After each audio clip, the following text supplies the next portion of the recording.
Hi, everyone. Welcome to another great event of Ladies at UX Milan. I'm Maria Nozaki. This is Laura. Hi, everyone. How is everything going, Laura? It's everything fine. I'm glad to be here. Yes, we are very excited for this event today. So welcome everyone. And before we start with our event and let the amazing Valentina Salvi join the stage, we would like to introduce ourselves and Ladies at UX Milan. So we are Ladies at UX Milan, until now the first and only chapter of Ladies at UX in Italy. And we are very proud of it. We are a global and informal community with more than 85 chapters around the world. And we organize monthly events. So if you follow us on social media, on our social media channels, Instagram and LinkedIn especially, you're going to have updates from what we are doing and like a lot of also not only about events, but also interviews with experts and other topics surrounded by UX design. So we are present across Europe, Asia, and the Americas, also Latin America.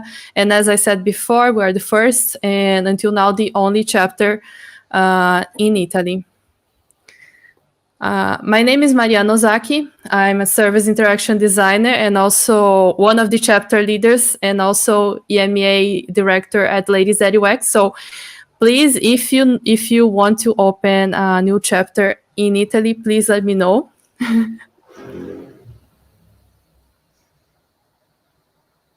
You can go, Laura, if you want to present yourself. Yes, I was waiting for you to give some accessible traits, but I'm going. I'm Labra Murabito. I'm user experience designer. I'm Italian. I'm one of the chapter leaders here in Milan, and I'm pretty a girlish girl, and by now I'm wearing like a gray sad shirt, and that's it. Yes, I always forget to describe myself, but I'm an Asian woman wearing a black turtleneck dress. I'm using earphones, and I'm using a necklace with some tattoos on my left shoulder. Thanks for reminding me, Laura. So this event is sponsored by Sketch. So by the end of the event, we're going to give away 2 Sketch licenses.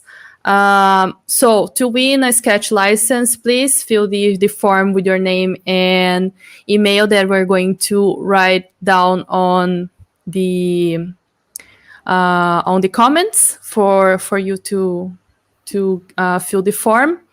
And so stay tuned because by the end of this event, we're going to raffle the licenses. So if you want to connect with us, these are our social media channels. Feel free to follow us. We are not doing only events, but also, not only events, but if you follow us for other content, it's going to be super nice that we are preparing. And this is it. This was our last event that we had the chance to do last year before the pandemic. Great memories. So don't forget to subscribe and please write on along the conversation with Valentina, feel free to write on the comments your questions that by the end of the event, we are going to ask her everything. If you are willing to volunteer helping us in the community, this is our email address. So feel free to reach us if you want to be also a speaker. If you think you have an interesting topic to share with us, feel free to text us, that we're going to answer you very happily. And for the introduction, that's it. So in today's meetup, we are hosting Valentina Salvi to talk about her experience with analysis and synthesizing UX research while navigating at a fast-paced, disruptive professional reality like Glovo. And in this talk, she aims to share her process in the investigation processes while also making these dynamics more structured and fun, that also serve as an inspiration for other professionals juggling remote dynamics these days. Welcome, Valentina. Hello, everyone. Thank you so much for having me. Thanks a lot. Thanks for joining us today.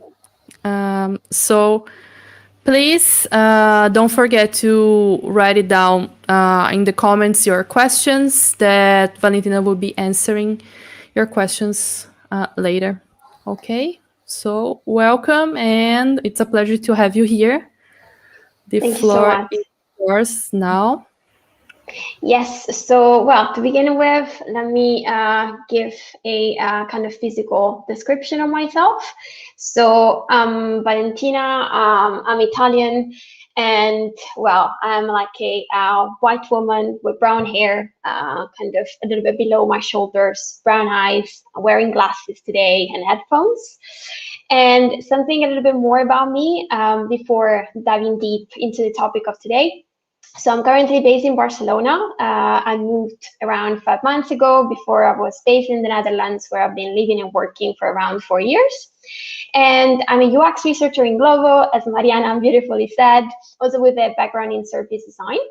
And something about me, well, quite stereotypical, I would say, given my nationality and background, but I really love pizza. I think I tested most of the pizzerias in Barcelona already. I actually have it every week because it's something I believe that makes me feel more connected to my own country and culture. And also, I really like kombucha. And actually, it's become, let's say, my analog pandemic hobby. So I've been having quite some fun with that.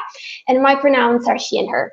I'm quite active on Medium and LinkedIn. So if you feel like connecting, staying in touch after this event, feel free to do so.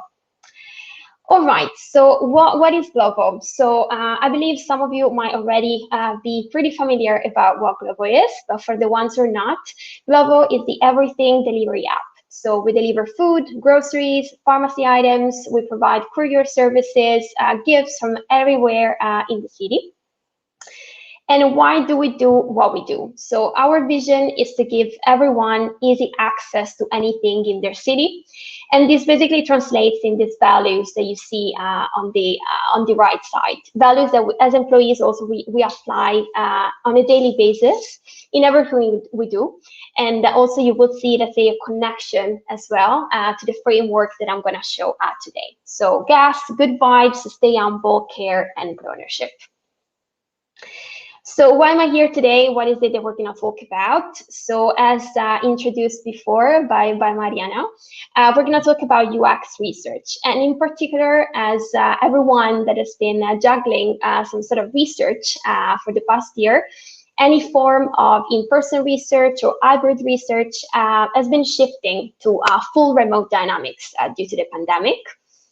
And this experience for myself hasn't been necessarily making conducting research more difficult. I would say soon enough, I kind of grasped some unique technology-empowered benefits that you can get as a professional by conducting UX research remotely. But surely the processes, the workflow, the tools, they were different, you know? So there was a little bit of adaptation. And so today, what I would like to share is definitely my story, my case study, in approaching specifically analysis and synthesis, but you will see that it's going to go also beyond that specifically to inspire other professionals in potentially finding some food for thought and room for adaptation for your dynamics.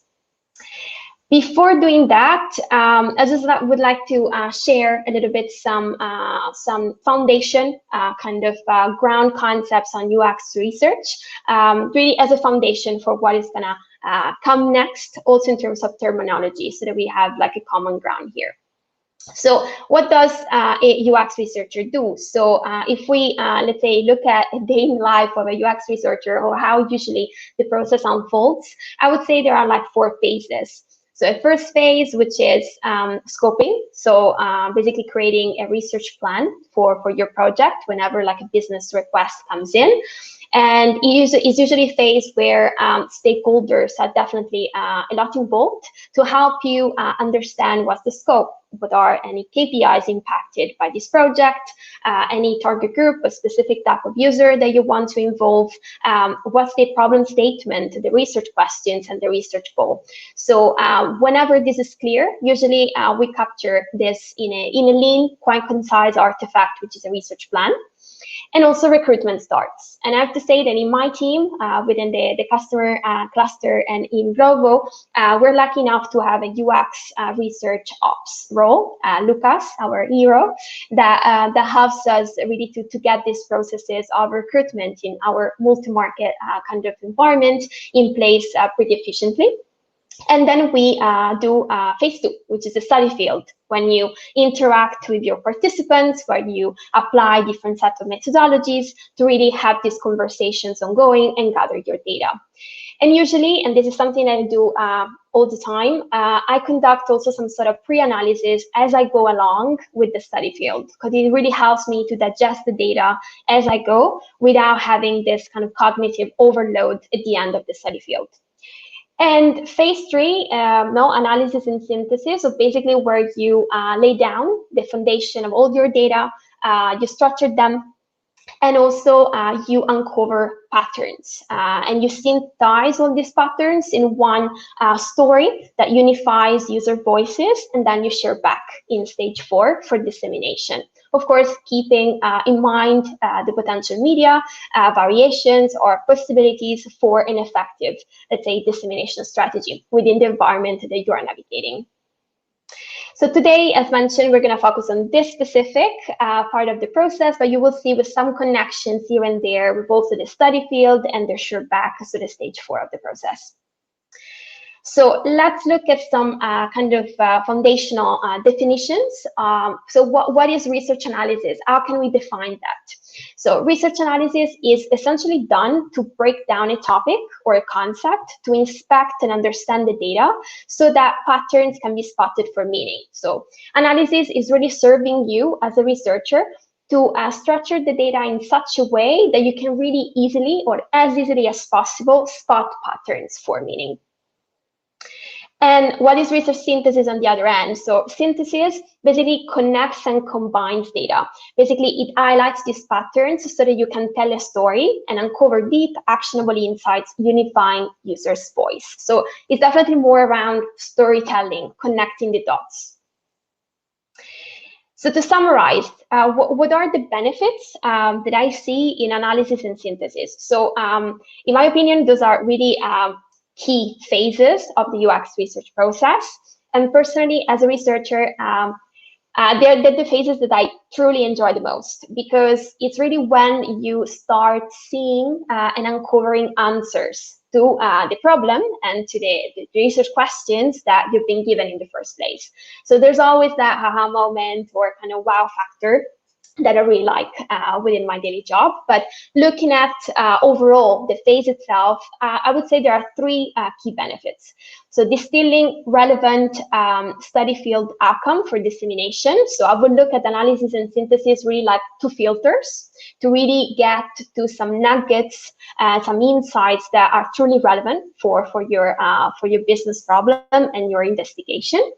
Also consolidate user voices into a clear story that informs actions, and this is super important because it really helps also a strategic and an effective dissemination, so that these insights that you are bringing to the attention of your stakeholders and your company can actually be implemented.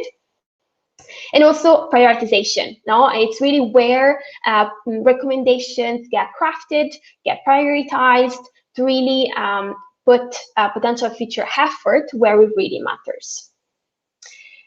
But also, as a UX researcher, I definitely recognize that there are some pain points connected to analysis and synthesis. Because they tend to be quite extensive and energy draining steps of the process, quite time consuming, because you've got a lot of data that you need to review, decode, dissect, understand.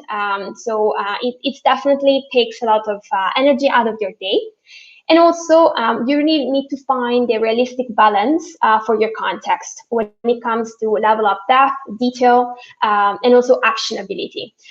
Because indeed, to make your story strong and also memorable, definitely a good balance should be found there. So, for instance, in Glovo, we usually tend to go for every project with 5 most impactful questions, and to come back with the 5 most impactful insights, because we're also conscious that for actions to be taken and to have your full attention from your stakeholders, also the amount should be definitely be prioritized.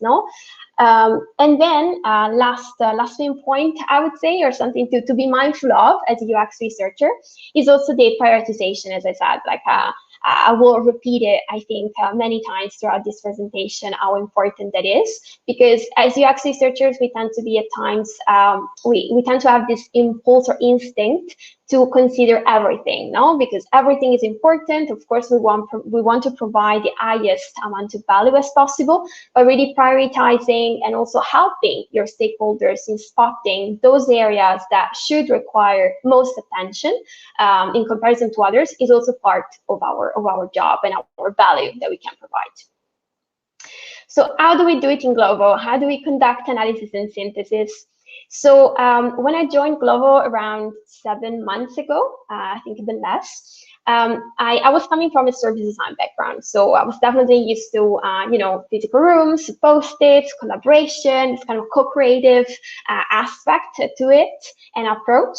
And so I kind of felt the need to find a structure for myself when it was coming to analysis and synthesis of data across the different investigations and projects that I conducted, to have a little bit more of control, a sense of control in the data.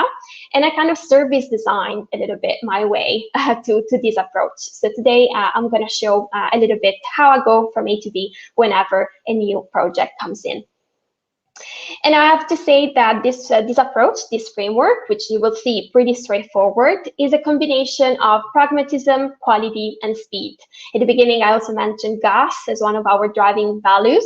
So you'll see that this framework definitely reflects that. So it's definitely something lean, something that combines quality for a really high quality bar when it comes to UX research. This is something that as a team we always try to invest in, to innovate and to improve our methods, but also being mindful of time and speed in delivering value. So let's look at step 1. Step 1 is about creating a script-inspired custom template. What do I mean by that? So whenever there is a new project, of course, you're going to find yourself as a UX researcher applying different methodologies. So one-on-one interview or diary study, usability test. And it's definitely a best practice, no matter the method that you're going to end up using, to create a script for yourself. And why this? Why is so important? Because by creating a script, you create like a sort of guideline of questions, of pointers, of tasks. And also you pay attention to the language, the wording, to make sure that whatever you, basically, whatever task or question, the way that you communicate to users is going to be really less biased as possible, to make sure that it's neutral enough to get good quality data. And so basically what I do after crafting this script for every study, I kind of create a mirrored version of it in Miro, with the key areas and topics. And usually having this kind of index at the top of my documents really helps me to remember what are the key areas, the key questions, the key topics that I'm focusing on for each of the projects that I tackle.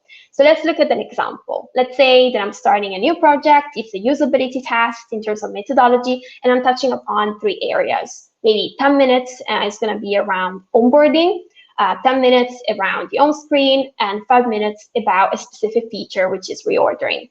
So what I do, I basically create the equivalent of my script, but in a Miro format for each of the participants.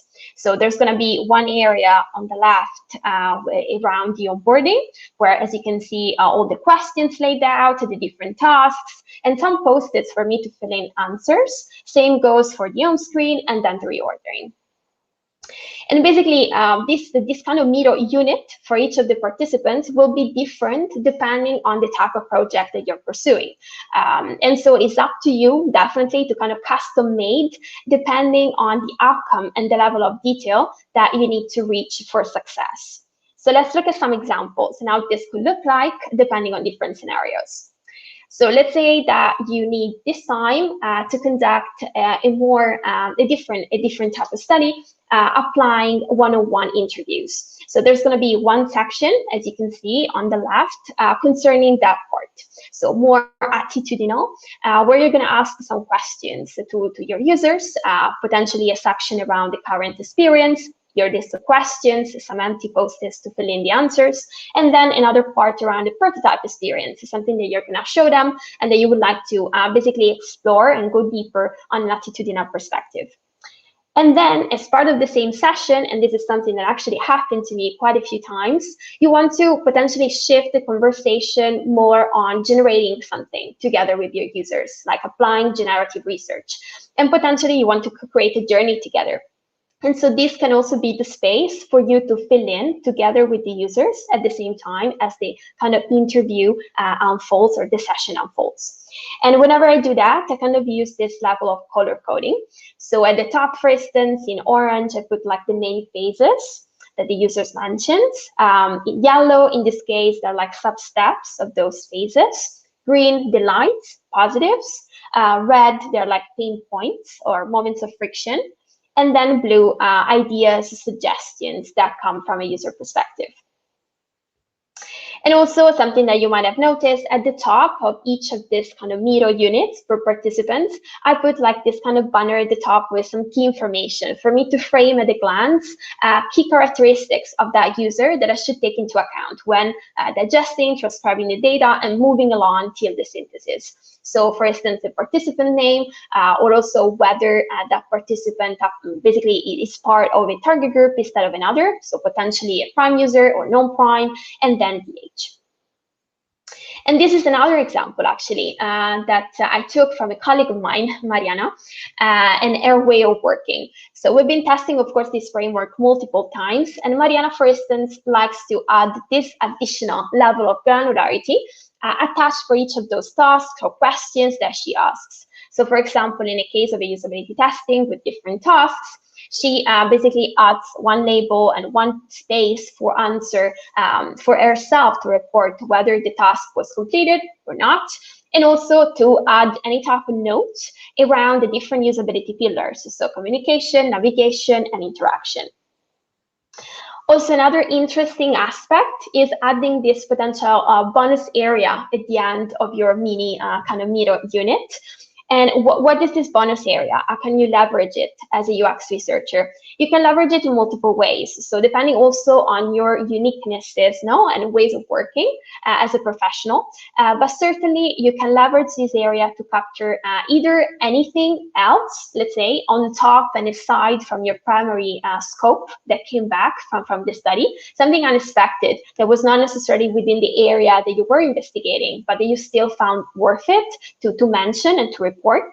And or secondly, you can also use it to basically annotate or transcribe and capture any feedback concerning some sort of extra prototype that you might want to show users if you have time as a sort of backup.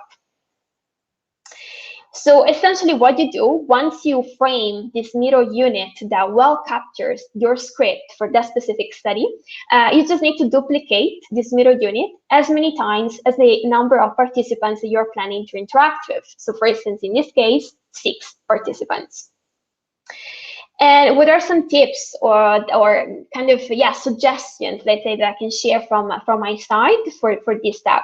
So as I said, I come from a service design background, and color coding has been quite key to ease my way of working, as I'm pretty used to that, and I find benefits for myself in this regard.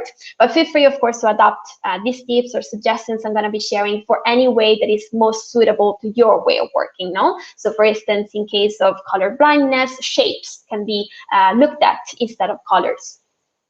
But yeah, for myself, the way I leverage color coding is this. So in case of smaller qualitative studies, let's say 5 to 10 users, I usually assign one unique color to each user section in the middle, as you can see. So for instance, at the top, you might have the purple one, who is from Maria, participant number 1, and then I have the green, who's from Jorge, participant number 5.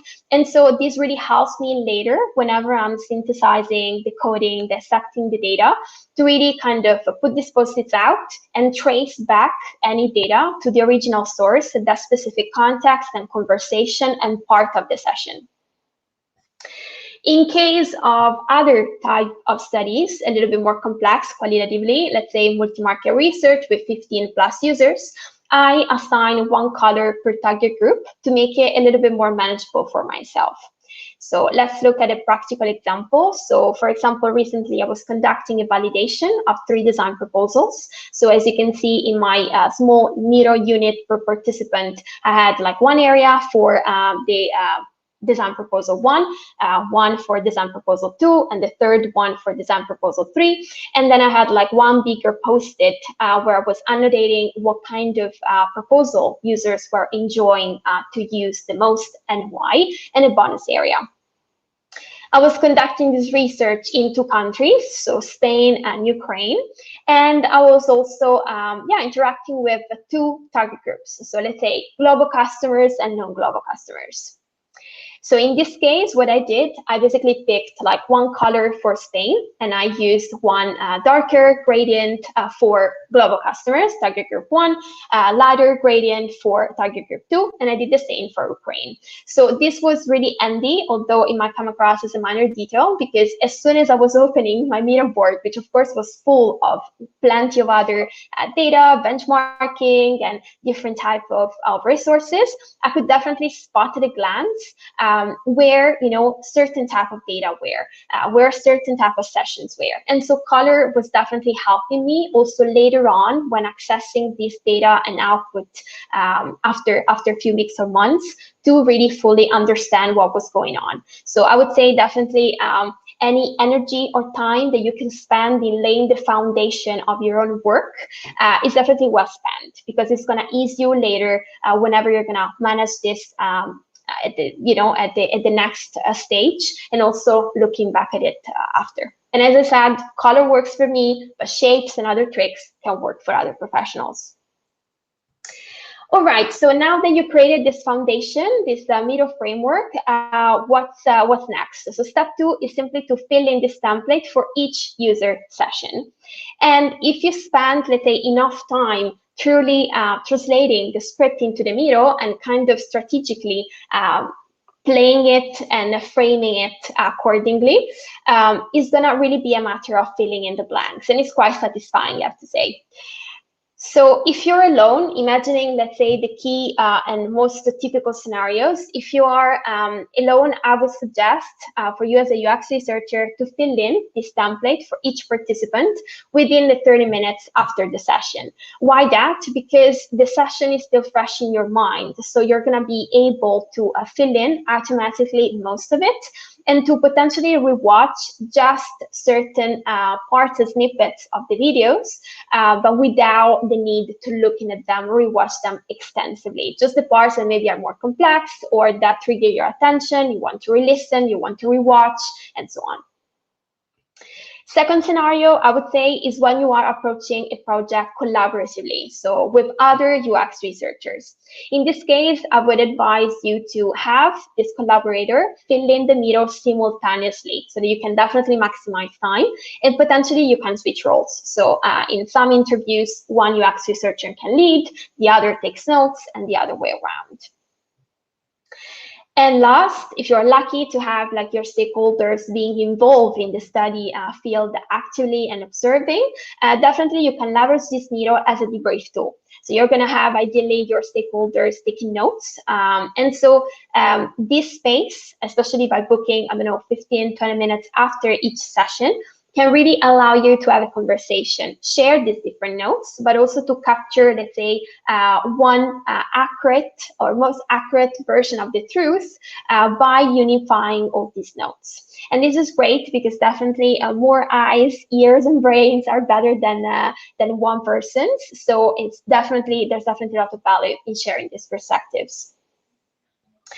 And this is also a reflection around the note-taking. So whenever you are involving kind of stakeholders that are not necessarily UX researchers or don't necessarily have a background in it, so for instance, I don't know, PMs or developers or product analysts or designers, it's worth it to spend a little bit of time in kind of sharing and explaining what you're looking for from your note takers. What are the points that basically they should pay attention on? So this is, for instance, a template that we have like internally where we kind of try to make this clear, also using different type of examples. So for instance, the importance to capture errors or click paths or entry points. So it's really valuable for you to spend a tiny bit of time to really educate your stakeholders, because you're going to get way better notes and valuable output in return. So what are some tips or suggestions for this step of the process? So definitely to add reminders to yourself on some key data and formats that you're trying to gather. For example, if you know that in this specific project, it's very important for your design team whether users scrolled or not in a specific screen, because they really want to understand whether the interaction that they designed or envisioned is effective, is working. Then I add such a reminder, as you can see in the picture, for myself, so that for each session, I make sure to pay attention to that specific info. Or for dissemination purposes, of course, I always try to back up with evidence any insight that I'm crafting. And so I always try to capture any specific quote. And I kind of add a reminder to myself to make sure that I can already kind of annotate it in that format to avoid having to go back to the videos later and lose more time. Also, something valuable that I've been leveraging for my work is also highlighting some relevant criteria, some drivers that you might want to consider when it comes to also synthesizing, connecting the dots. And you can do that in different ways in Miro, potentially. So one is with emojis at the post-it level, as you can see, where, for instance, you might want to highlight some culture aspect when conducting multi-market research. So whether maybe that finding was connecting to a specific type of market instead of the other. You can use different country flags, for instance, or different type of emojis that might potentially refer to a specific type of group. So maybe with the star, you can mean like, I don't know, prime, premium customers, and so on. And also tags are another way in Miro to really highlight some key drivers and criteria. And so you can add, for instance, custom tags that yourself you are creating. So for instance, pain points or delights, as you can see in the picture, but you can create many more. And the advantage here is that those are smartly retrievable via the search engine. So if you type, for instance, pain point, you're going to be able to see the full list and to access this content later. So also having this type of taxonomy is something that I've been experimenting with my team. I can bring a lot of benefits and speeding up definitely this process. All right, so now that we got here, that we filled in, let's say, all the different sessions for each user, what's next? This is simply to cluster and extract insights. And we all know that not every UX research kind of project is the same. Not every investigation is the same.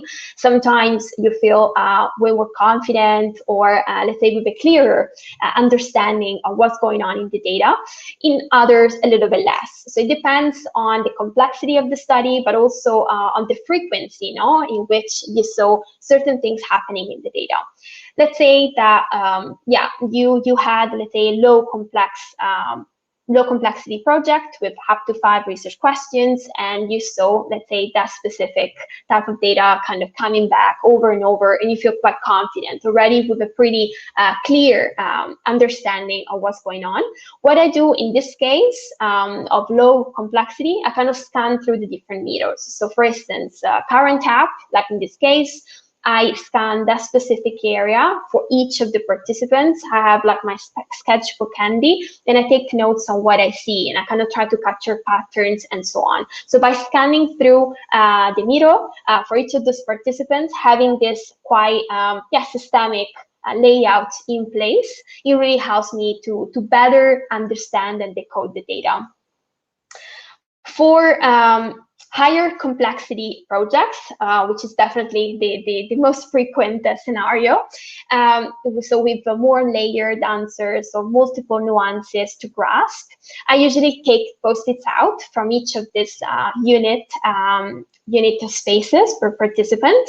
And by having these post-its close to each other, so with affinity diagramming and creating these physical clusters, it becomes way more easy for yourself to really understand the connections, everything that is emerging, and really for yourself to draw some conclusions, as a researcher. And this is also a kind of bonus extra note on a lean report that I've been experimenting in Miro, simply to say that Miro can also be a dissemination tool as well, depending, of course, on the dynamics that you're juggling. For instance, in my case, I found myself having a discovery project, and then very soon after a validation that was, of course, building on top of that discovery output. And so I didn't necessarily have a lot of time to kind of craft a thorough report as we usually do. But yet, of course, I was aiming for the same level of quality in my output and in my recommendations. So by leveraging Miro, I could definitely kind of cut down on report creation, but still with the same impact in accuracy, in analysis and synthesis, and in the final recommendations that I was able to share. So as you can see, at the top, I basically had like a key message. So in 10 minutes, I was able to present to my stakeholders what was the direction that I was basically advising for us to go as a team, and also a matrix comparing the different prototypes and the different proposals that I had to test. So with pros and cons across the different usability pillars and so on, and so able to deliver this message pretty straightforward. And at the bottom, extra detail, so more granularity. And actually, you were able in the original one to scroll and see more. And the good thing about this is that you can definitely share like your Miro board with your stakeholders before the meeting, after, for them to check asynchronously.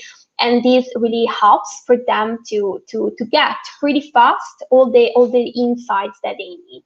So leaving comments, having a conversation, so having all the answers that they need in order to definitely apply the iterations that are needed. And so what are the benefits that I gained so far with my team by applying such a framework in Miro in this case? So it reminds you of the purpose all along. So as you could see, by really moving your script, kind of mirroring it in a Miro format, it really helps you to remember all the way through what are your primary questions? What is it that you're really trying to uncover out of each session? It can be easy sometimes as UX researchers to get carried away from the different conversations with users, because of course some of them are unexpected. Some interesting data might come up at any time, but at least this framework allows you to have it in mind very precisely. What's primary for you to answer? What are your research questions? What's the type of value and relevance that you're aiming to provide with this study? So that you can really keep your priorities well in focus. Also, it promotes cross-team visibility, because by opening up your process, by sharing the link of your Miro board and so on, your stakeholders are able to follow follow your process and see it anytime. And especially in remote dynamics, when you're not necessarily able to spend time at the office or to have them in the room next to you, it really helps to let them understand, everything that is going on. Also, how the study field potentially is unfolding from a day to another. For instance, my PM checks my mirror board also because it is generally curious to see how the study field is ongoing, how users are responding to this type of prototype or to this specific topic, and it really helps to shape that mindset around UX research. Also, it enhances systematic consistency because it really streamlines it, in a sense that by creating this framework, especially when you're collaborating with others, you really set the quality bar for yourself. And so it really helps to have this higher consistency for output, for the way of transcribing notes, of managing the data, that can really ease the output. And promotes UXR democratization. So building up on the visibility point earlier, by opening up your process, you make your stakeholders more aware. So you don't just leave them at the research kind of kickoff or research plan stage, and then you surprise them at the end. But actually, by opening up your process, they can follow you, they can follow what you do, and they can also be educated by that to fully understand UX research, the different dynamics, and what's going on. And lastly, it allows actionability and traceability because you can, as I showed earlier, you can connect every piece of data to one specific participant. You can move post-its around. You can have every piece of data, let's say, be traceable. No, you can refer it back to that specific conversation, to that specific part of the session topic. You can compare things, and it's really something that you can also put in action with your stakeholders, involve them in your process. I also wrote an article about this process, so feel free to check it out. Any feedback is welcome. And to summarize, so there's plenty of tools out there. As a UX researcher, I can say that it can be quite overwhelming because there's plenty of amazing tools that are popping up here and there all the time. So ultimately, today I showed Miro. It's something that works well for us. Also, we had already Miro, so it makes sense also to maximize what we had available for our purposes. But ultimately, what's best is really what works well for you. So I would definitely put the tooling in perspective. And whatever tool or workflow setup, let's say you're navigating, you're juggling, open the process to stakeholders. This is definitely, an important point that I believe can definitely upgrade the relevance and the value that you can provide to your organization. And structure analysis to ease your synthesis. So what I do to make sure that I don't lose sight of what's primary in my research investigation is to kind of start from, how does success look like for my stakeholders? What type of answer, what type of questions we're trying to uncover, and then to reverse engineer my process from there to make sure that whatever insight I'm gonna generate is somewhat, providing true meaning and relevance to them. Thank you so much. This is all that I am to share. So yeah, I'm gonna hand over back to you, Mariana and ladies.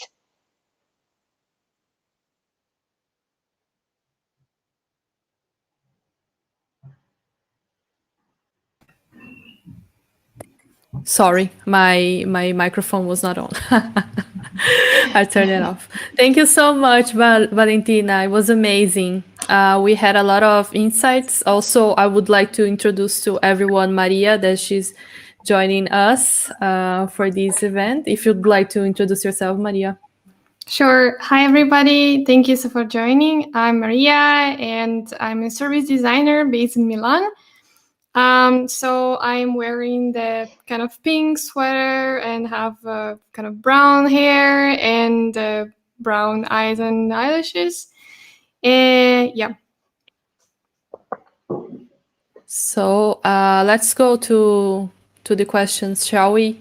Yeah, agree. We actually got a lot of questions. Thank you so much, guys, for your activity. So the question I would like to start with, you were talking about the balance between depth and details versus actionability, right? So I would like to ask you, how do you actually make sure that your research is brings those actions? How you make sure it makes impact? That's a big question. It's a really good one. So I think everything starts from the relevance of your research questions. So I think a lot of this can be anticipated already from when you're crafting your research plan. As I said, it's something that it's done, and I believe should be done definitely highly collaboratively with your stakeholders. So to really dissect well your request, to understand where it comes from, what are the KPIs impacted, the users, and so on. So really understanding in depth, and from there, checking on the relevance of those research questions. So prioritize them and so on. And by having a script or a methodology that is able to well reflect that. So depending whether your project is mainly focusing on observational, behavioral, potentially insights, or more attitudinal, then you're going to be able to impactfully answer to those questions. So when it comes to actions, I believe by having that scope in place, so by matching the right problem and the right research questions with the right method, then that will enter you to definitely nail them, and to find the type of answer that is going to fall under that relevance and meaningfulness that your stakeholders are expecting. Also, something super important to prevent from any miscommunication, misalignment when it comes to output is to involve your stakeholders throughout. So not necessarily to leave them there at the research plan stage, but actually to have, as I showed, an open process where they can also check and integrate and inject their perspective, because of course they're experts in what they do. You're expert in what you're doing from a user perspective. And also having this conversation ongoing can truly help to have this actionability and impact being uncovered together, because ultimately research is a team sport. So you should have all the different perspectives involved from start to finish.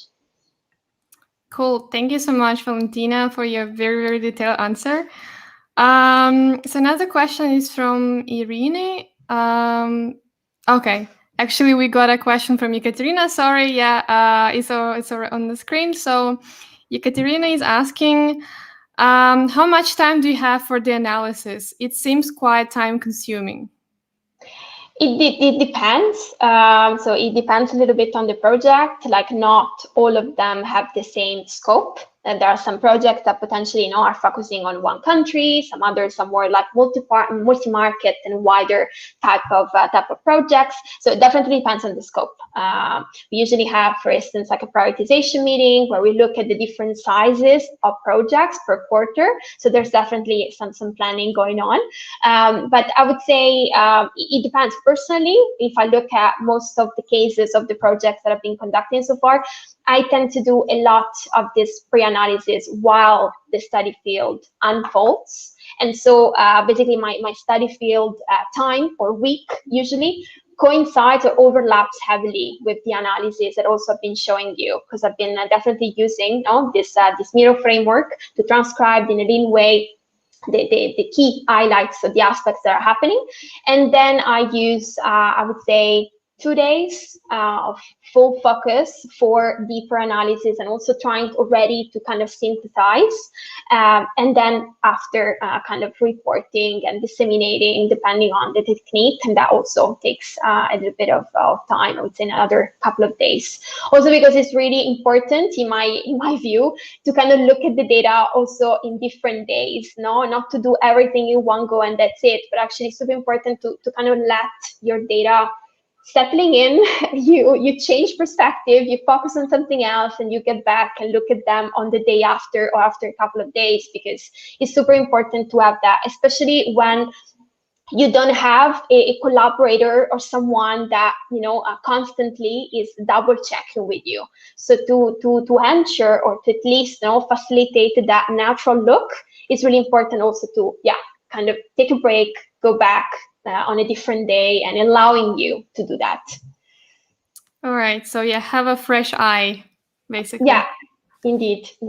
All right. So let's see. The next question is from Aye. Sorry if I pronounced your names incorrect.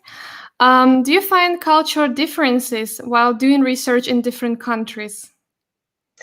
Yeah, definitely. Yeah, indeed, and it's actually I think one of the aspects that I love the most about my job as a UX researcher, and also working in an environment where definitely like our product is present in multiple countries, and so I believe that actually this is one of the aspects that we can provide as UX research team within the company. So to really uncover these different nuances across different cultures, how a specific feature, for instance, get received in one market instead of the other, but most importantly, not necessarily how, but it's why it's received that way. This is the key difference between, for instance, a product analytics team and us.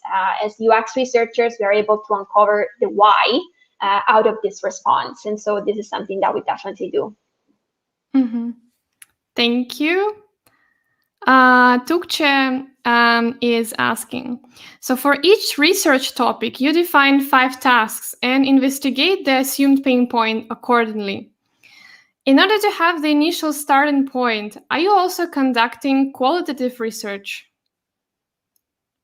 So yeah, sorry, quantitative research. So quantitative research before you start with the qualitative research.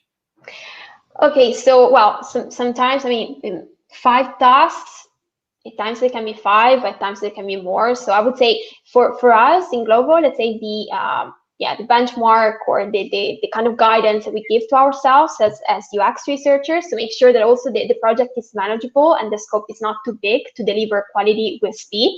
We focus on 5 most impactful research questions. And then basically to answer those, if we go for a usability testing approach, so more behavioral, they can be multiple tasks. But also to the quantitative element of the question, yes, absolutely. We have a collaboration with product analytics as well. At times we conduct quantitative methods ourselves, like surveys and so on, but also for deeper collaborations from a quantitative standpoint, we also have this collaboration ongoing. So to give an example, some of us are embedded in some different product verticals of the company. And so it's like one UX researcher of us, one data analyst, so that whenever a new request comes in, we can also double check, okay, what kind of data do we have? What kind of data can we uncover from, the product analytics standpoint? And what kind of data makes sense for UX research to uncover? Because it's really by mixing and answering to both the what and the why that you can get through value as a company. Mm-hmm. Does it happen sometimes that first you have the what, so the data analyst comes to you and then you start researching why? Sure. Yeah, definitely, absolutely. Because I think it's a really winning combination, indeed. Having both parties collaborating closely within the same area or the same problem and business questions. So it happens that sometimes you spot something interesting in the data, but somewhat the limitation of data is that it doesn't tell you why it's happening. Why, for instance, your users, don't click in that CDA, don't convert, or don't understand a specific thing. Is by asking them and conducting qualitative research that you can get that. You can understand both worlds. Cool, thank you. And the next question is by Aya again. Will you continue to work more digital in Miro even after the pandemic?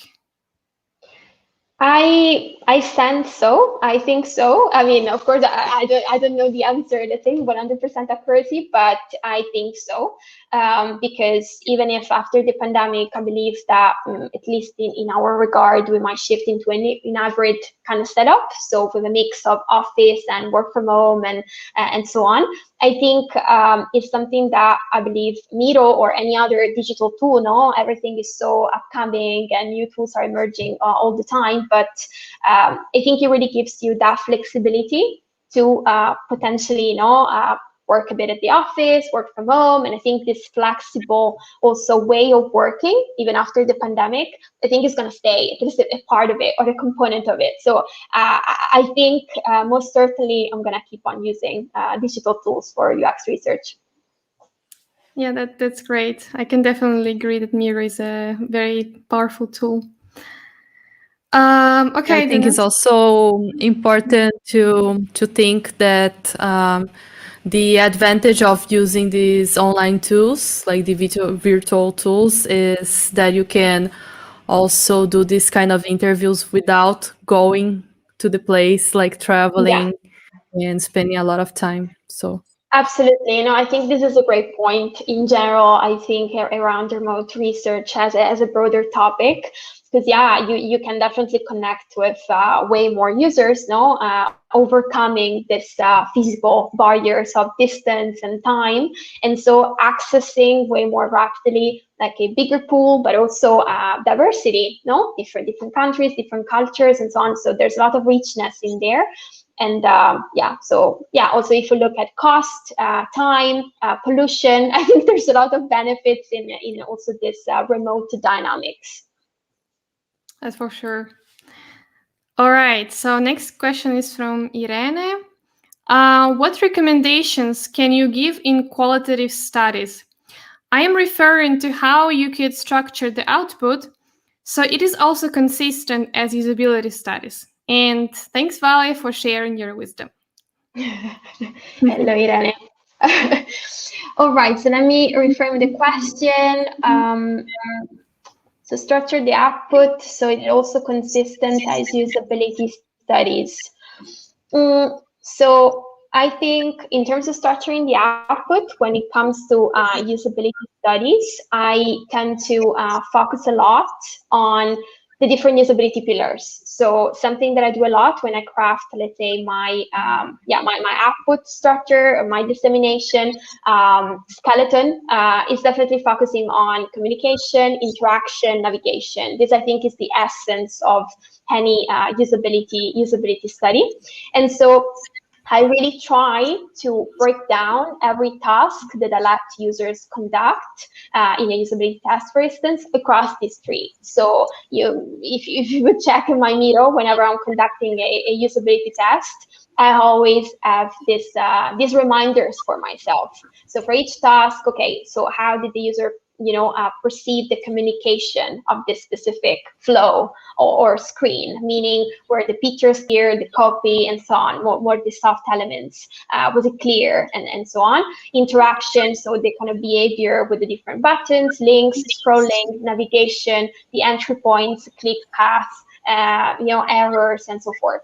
I think this is something that can definitely help you whenever you're thinking to structure the output of a usability study. And it makes it also very much straightforward for your stakeholders. It breaks it down and makes it extremely actionable. Great. Thank you so much, Valentina. And I think we'll take one more question. Let's see. You choose. I'm reading the comments. There are so many interesting questions, but we need to finish. But anyway, let's pick one question. Yeah, I think that I would pick a question of Limaraina. Sorry again if I pronounce it wrong. Thank you so much, Valentina. It was really insightful. How do you reason out your research to your higher ups in the company who may not be very familiar with the UX research? Well, I have to say that in Glovo, we're really lucky because there's a great buy-in for UX research. I think all the researchers before me did a great job in advocating and demonstrating with facts and with evidence the value that UX research can bring. So I have to say that in terms of maturity, of course, there's a lot that we can do and there's a lot that we cannot expand on as a team. And also that's what makes it exciting in the first place. But also I have to say that everything is pretty horizontal. So in my presentations, you can totally see like a VP joining, and it's just normal. It's just the way it is. So I think UX research is quite embedded in our way of working. As I said, we have an embedded system for most of the researchers in my team. So meaning that we collaborate side by side to developers, product analysts, and so on for that specific area of the product. And so it's becoming something that a usual part of developing any type of product innovation and in regards to user experience. So yeah, hasn't been too hard. There's definitely loads that we can do, but I think we're in a good place. That is great. This is something that you can't hear that often, actually, unfortunately. So it's great that there are some companies that really value their UX research. Amazing. So I'm going to add Laura again. Hi. Welcome back. Thank you. Welcome back, Laura. So about the raffle, we actually just did the raffle for the sketch licenses. So congratulations, Paola Giampa and Marta Abruzzese. You just won the sketch licenses. So Sketch will be Sketch will be in touch with you during this week, because I'm going to send them the email and everything. So thanks everyone for joining us today. We had a lot of questions and interest, so we are very happy. Thank you very much. Thank you, Valentina, so much for this amazing talk. I think we all learned a lot from you today. Thank you so much for having me, and for everyone who joined this event, for your time. So thanks a lot to everyone. Thank you. Thank you. Thank you. We are finishing the live right now, but I will ask also Valentina not to leave yet, so we can chat a little. So thank you everyone for joining us. Stay tuned for our next event. Later on this same event, the same channel, Ladies at UX in English, you are going to have another amazing event coming up today from Brazil. So thank you very much, and see you soon next time. Bye-bye. Bye-bye. Bye. Bye.